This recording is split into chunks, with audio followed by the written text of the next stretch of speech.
how to add dynamic backgrounds in Wix Studio. In order to do that, you need to connect your CMS. So CMS is this icon right here. You can click on that from there. And then as you can see, here it is. Now from in there, what you can do is you can just head over right here to this one. Now, once you have done your CMS, just select the dataset and specify the image or file type for your background. Let's click onto this right here by adding a content. Click on this get started. And then once you have done that, you can create from AI or start from scratch. Let's create from AI and click on next. And then let's put in here this background.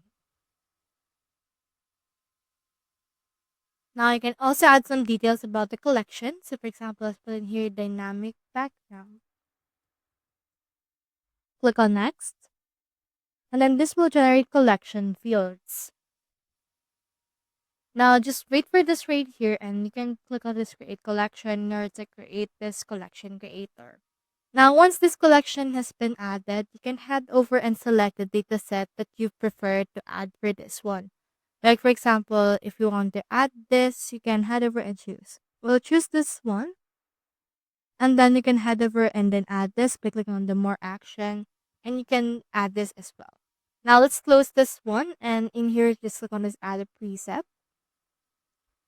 And then you can add in here a custom one that you have made if you want. Now next thing from there is to add background effects. Just right click on any part of the page. And then once you have done that, it will show up these options. So here's the options right here. So what we can do is we can head over and scroll down. And then in here you can see the code option. So you can enable coding for this one and you can also use this for all breakpoints. So make sure to do all of these things right here in order to add this. So that's how you add dynamic backgrounds in Wix Studio.